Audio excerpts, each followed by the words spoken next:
poppin', move milkers? Welcome back to Toygrind. Alright, it's December time and we're all good and lathered up for our annual fix of the ongoing Skywalker soap opera, so let's engage the hype drive and talk about Star Wars! Might as well, right? I mean, as if jumping from 3 films every 20 years to 1 new movie every single Christmas wasn't doing enough to permanently sandblast Star Wars into the popular conscience. There's also the metric bantha load of homegrown overweight nerd shows bulk dropped onto the internet every nanoparsec. So what do you say we float away with the rest of the garbage? Now then, Star Wars toys. Do we even really need to intro this? I mean, Mask is old and isn't around anymore, and those Alien toys were so left field. Alright, so you know that Star Wars, right? They do toys for that. I know. Now, I've mostly been kind of a bystander for Star Wars toys. Like, as a youngling, I recall cousins and the neighborhood kids having, like, AT-ATs and X-Wings and speeder bikes and Millennium Falcons. Millennia Falca. And I was just like, I've got this thing. But stay on target, because today we're going to keep it semi-current and fly casual with a First Order Special Forces TIE Fighter from The Force Awakens. Now, the TIE Fighter is, of course, a universally adored Star Wars stock element, and much as its design raises a lot of questions, how does it fly? Where's the engine? Are these wings or armor? Has there ever been a TIE Fighter that didn't explode? Oh my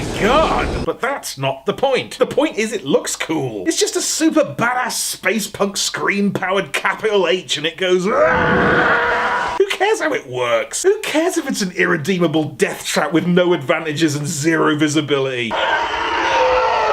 Anyway, this is the 2015 version, so it's neither old enough to be vintage or new enough to be exciting. More like, oh, those are still around. And it's looking absolutely mosh pit ready in this slick First Order hardcore black respray with a red bit. As a grown-up, I'm kinda supposed to go for the high-end stuff. It's like after 30 you're expected to either go with Hot Toys or get a life. What? What I'm saying is, this isn't anything fancy. This is as normal as they come. No pretense, no prestige, just a good old rough and tumble fun time flybox designed to be swooshed around and bashed into stuff by 6-year-olds. Like, the plastic's certainly a tough little shellball, and you could definitely brain a womp rat with it. And while these side panels might potentially be prone to shattering off into giant murder shards, thankfully they're spring-loaded, so no disintegrations. Seriously, this thing's probably more durable than an actual TIE Fighter. But that's not to say it's not pretty nice. Like, check it out with the classic ILM post-Space Odyssey detailing on the pod bod and the wing walls and the arm struts, with like a World War II bomber window and a secret Kylo Ren face up the bum end. So for weapons, you've got this one tiny dual blaster under here. Ooh, look out. And these other 2 little blasters here are actually kinda genius. Because check it out, turns out they're actually missiles. I actually kinda love this, because like they're styled as green laser blasts, but also disguised as the things that fire the green laser blasts. Dude, meta. Plus, they're just the right size to make perfect little transformer lightsabers, or it at least kind of looks like those crappy plastic telescopic lightsabers. So like a toy of a toy for toys? The metachlorians are off the charts. Anyway, let's have a look at your mate. So this is the accompanying pack-in First Order TIE Fighter pilot, or FOTFP, and it seriously doesn't get much more basic. I mean, Star Wars guys are generally pretty simplistic, but the appeal's in the character, right? Like, check it out, it's Bosk. He's got no knees or waist or elbows, but it's Bosk. But this fellow doesn't even have that going on. He's just a 3 3/4 inch plain black, slightly crumpled noob cybot stormtrooper with 5-point posing and a pasty white guy face. I guess this is the dark side of the Force of the dark side of the Force.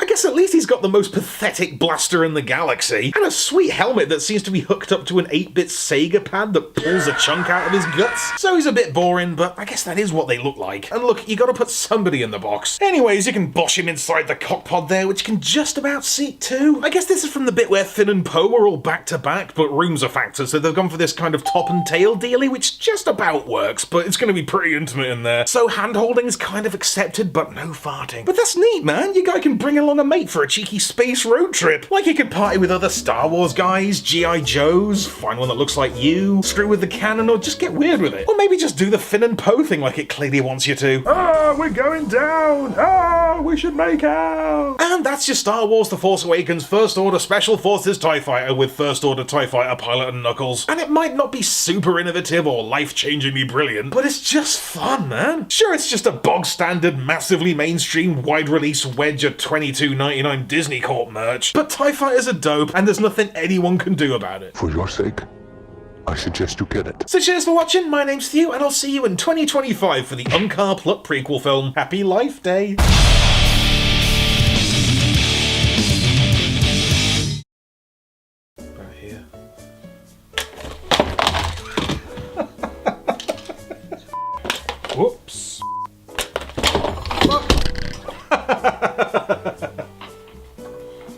Ah, you annoying bastard.